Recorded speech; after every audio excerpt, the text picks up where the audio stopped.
Hi everyone, it's great to see you. Yes, I am standing next to two gorgeous clematis, and today we're going to talk quite a bit about clematis.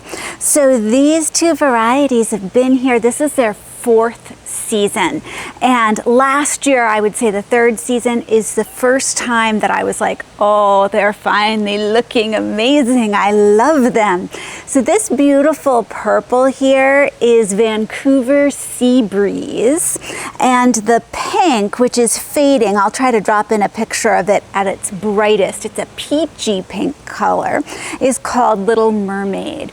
I love how they bloom together. They have just covered my obelisk, and this is what I was hoping for. So as I'm, of course, running out of space, as many of you are too, going up is always a good idea because you can squeeze in one more little vine. Those 4 seasons ago, I had ordered a bunch of clematis online, and one of the places I order from is Donahue's, because Donahue's has a huge selection of different types of clematis, and these were 2 of them. I've ordered more for this year, so I'm going to show you what I've ordered, and let's take a look at one more clematis that's in bloom now. Here I have another obelisk with 2 clematis planted on it, and this obelisk was very strategically placed here to cover an ugly pipe that comes out of the side of the house. And I just wanted to cover it up with something pretty, and it's worked really, really well. I can no longer see the pipe. These 2 types of clematis are type 3 clematis, which means they can be cut down. They're going to bloom on new growth. And I didn't do that this year because I really want a heavy cover over this pipe. And that's working just fine for me. This is Tekla. It is a lovely deep maroony pink. I like how it shows up against the green foliage, against our off-white house. The other type of clematis which continues higher is Jackmani, which is a deep purple, and it blooms a little later. So these 2 do not bloom at the same time.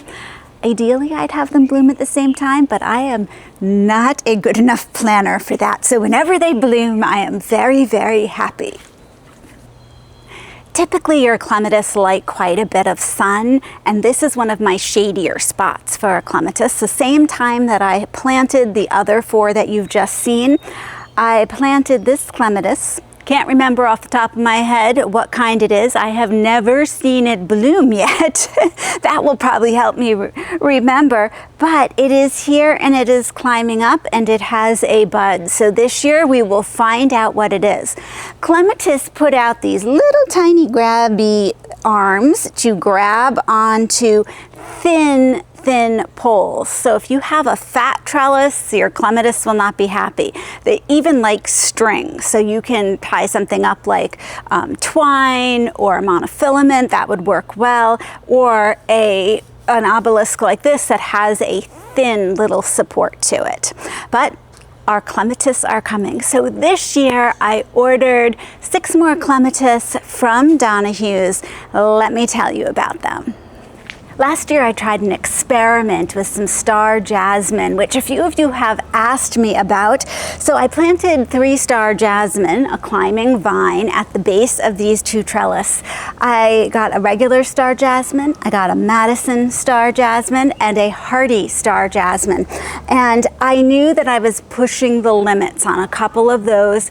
We get a little too cold for them. And sure enough, I only had 1 come back. I didn't think I would have any come back, but way down here, and there goes the air conditioner, happens every time.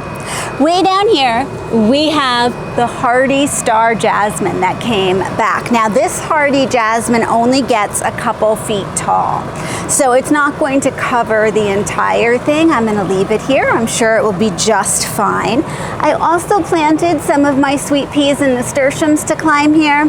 And now I'm going to add in some new clematis. So if you take a look at this clematis here, it's not that big. And this is how you're going to get your clematis shipped from Donahue's. But I'm telling you, they're still awesome. Don't be fooled by going to your big garden centers and seeing these huge clematis plants with gorgeous flowers. I can get this Clematis at Donahue's a bigger selection of varieties, and I know that these have been grown on for at least a full year before we get them. So you're really purchasing the rootstock here. And then it's going to take a year or two, as you saw, to get to this, but it's worth it. And now I have some unusual varieties.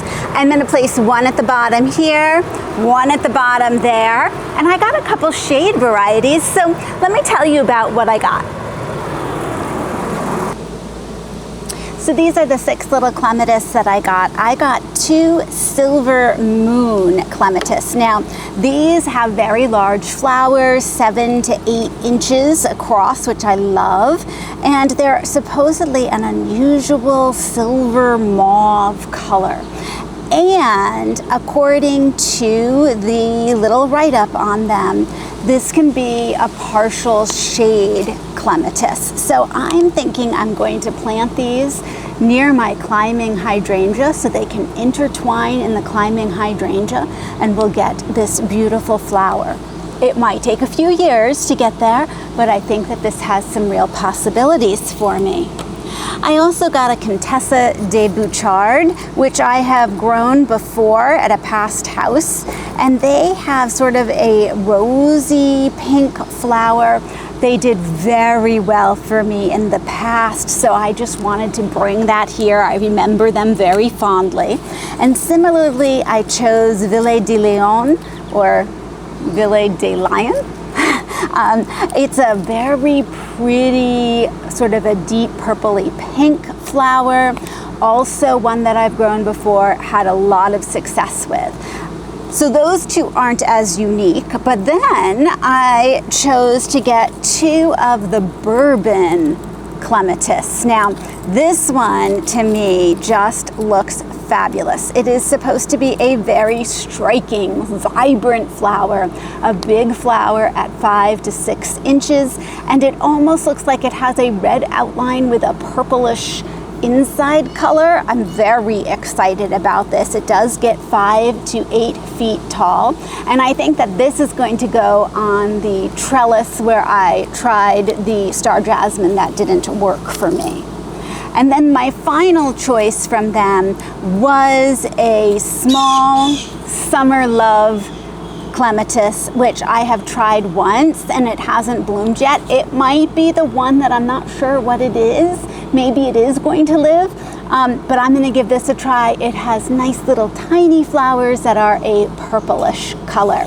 So the great thing with these are you can just dot these around your yard and surprise yourself when they start blooming in a year or 2.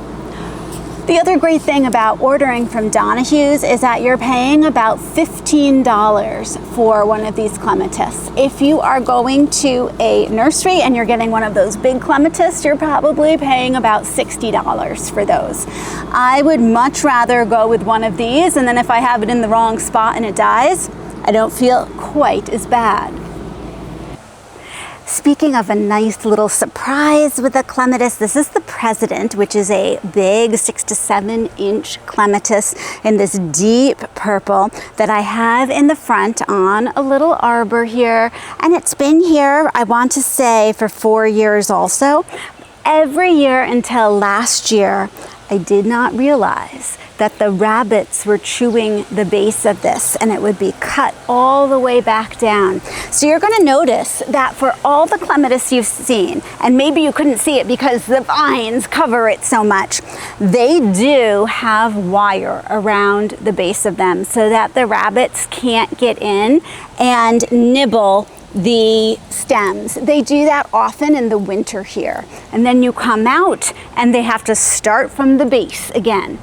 Could be why a couple of them are a little behind, but as of last year, I did start putting a wire cage around them and it made a huge difference. So I highly recommend that if you have any bunny rabbits that would love to nibble your clematis.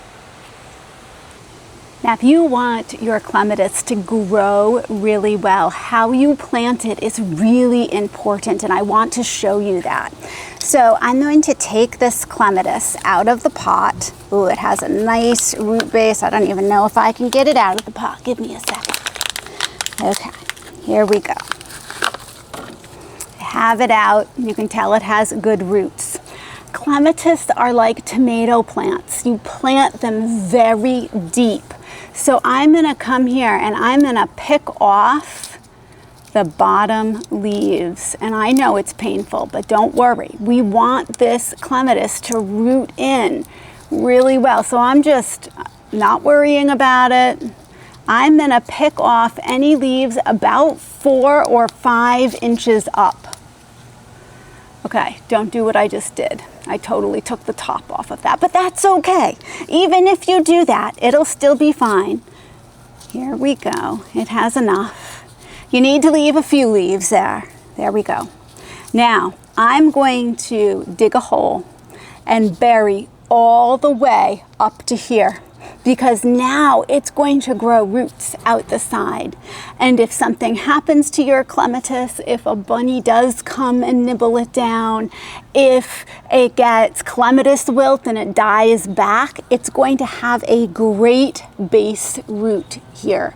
And that's what we want for the first year. It is also fine if you want to plant it sideways like this. Maybe you can't dig quite that deep. Lay it down underneath the ground, cover it in, just leave these parts up here. So I know it looks a little silly like this, but it's going to be worth it in the end. As you're thinking about clematis for your particular yard, consider what you can have them climb up. I have a rose here. A lot of people love to intertwine a clematis, right, with a climbing rose too, because the clematis vines can curl right around it. It makes a beautiful pairing. So any of your thin trellis, obelisk, or another plant nearby will be perfect. Thanks so much for joining me, and I'll see you in the next video.